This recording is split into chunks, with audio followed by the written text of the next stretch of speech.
Bismillahirrahmanirrahim. Assalamualaikum warahmatullahi wabarakatuh. Para pemirsa yang dirahmati oleh Allah Subhanahu wa taala, kita kembali lagi ke halaqat ilmu hadis. Sebelumnya kita sudah sedikit membahas tentang beberapa riwayat yang menjelaskan pelarangan penulisan hadis Rasulullah sallallahu alaihi wasallam. Kenapa Rasulullah sallallahu alaihi wasallam melarang para sahabat dahulu untuk menuliskan hadis? Salah satunya dari hadis Sidna Abi Sa'id Al-Khudri radhiyallahu taala anhu.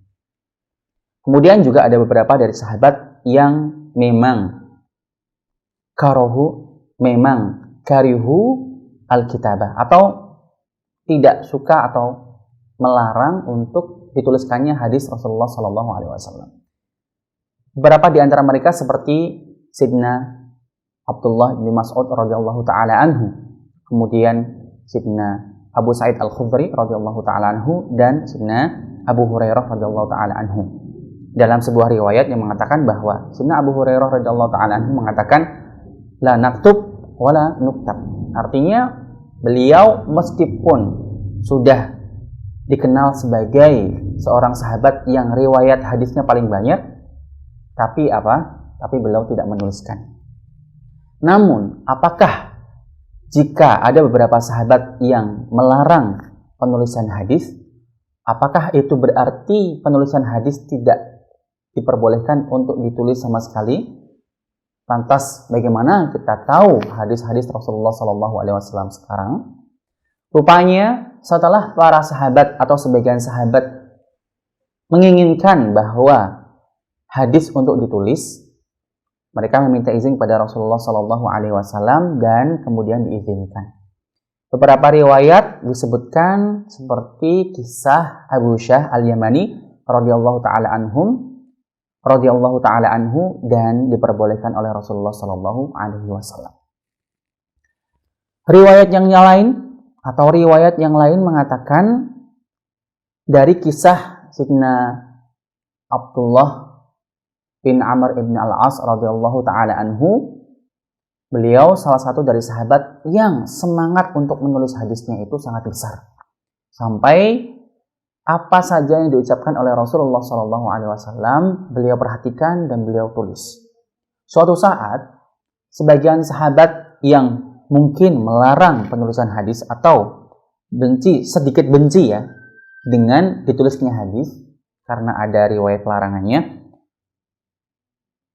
bertanya kepada Abdullah bin Amr bin al-As radhiyallahu taala anhu, wahai sahabat Rasulullah, kenapa kau menulis hadis?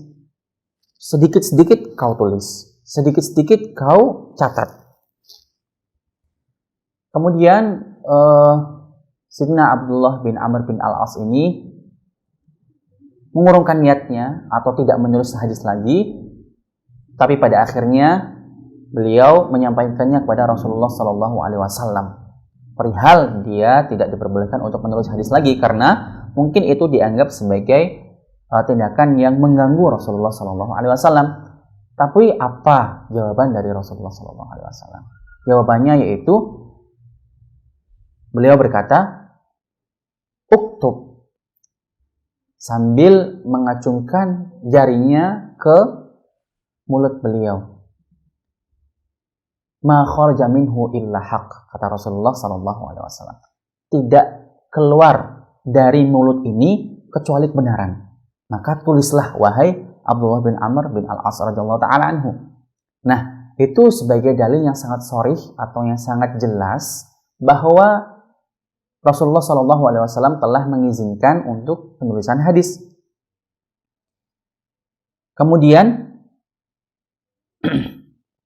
riwayat yang lain juga pengakuan dari Abu Hurairah radhiyallahu taala anhu bahwa Abdullah bin Amr bin al-As telah menulis beberapa hadis atau jumlah yang banyak dari hadis Rasulullah SAW. Yang kemudian tulisan-tulisan dari Abdullah bin Amr bin al-As radhiyallahu taala anhu itu beliau kumpulkan dan dinamakan sebagai sahifah. Inilah sebagai bukti bahwa Rasulullah SAW telah mengizinkan penulisan hadis. Beberapa riwayat yang mengatakan demikian. Jika kita ingin menjamak atau jika kita ingin melihat bagaimana cara kita menyeimbangkan antara pelarangan dan pembolehan atau izin, ada beberapa jawaban-jawaban dari para ulama mengatakan bahwa sebetulnya pelarangan penulisan hadis itu pada mulanya dilarang karena masih pada zaman awal-awal keislaman. Artinya Rasulullah SAW masih ingin para sahabat untuk fokus terhadap Al-Quran sebagai kalamullah Ta'ala. Kemudian Rasulullah SAW pun melarang penulisan hadis yang ditulis dalam satu tempat bersama Al-Quran. Artinya karena keterbatasan alat tulis, keterbatasan tempat untuk menulis seperti kertas, maka mereka menulis di pelepah-pelepah pisang. Mohon maaf, pelepas-pelepas pohon kurma, menulis di beberapa media yang bisa ditulis di atasnya. Dan itu sangat terbatas sekali. Dengan banyaknya ayat-ayat Al-Quran yang turun sesuai dengan keadaan pada saat itu, kemudian juga banyaknya hadis-hadis Rasulullah SAW pada saat itu, terpaksa mungkin karena ketidaktahuan, sebagian sahabat menuliskan Al-Quran dengan hadis dalam satu media yang sama. Itulah jawaban dari hadis Sayyidina Abi Sa'id Al-Khudri radhiyallahu ta'ala anhu. La taktubu anni syai'an siwal Quran. Artinya la taktubu anni syai'an siwal Quran. Artinya ada sesuatu yang terhapus di situ atau tidak terlihat. La taktubu anni syai'an musahiban bil Quran. Artinya jangan tulis segala sesuatu dari Quran berdampingan dengan Al-Quran. Karena apa? Karena itu akan menjadi sulit bagi orang yang tidak bisa membandingkan atau membedakan antara mana yang Al-Quran dan mana yang hadis Rasulullah Sallallahu Ta'ala Alaihi Wasallam. Terima kasih. Wassalamualaikum warahmatullahi wabarakatuh.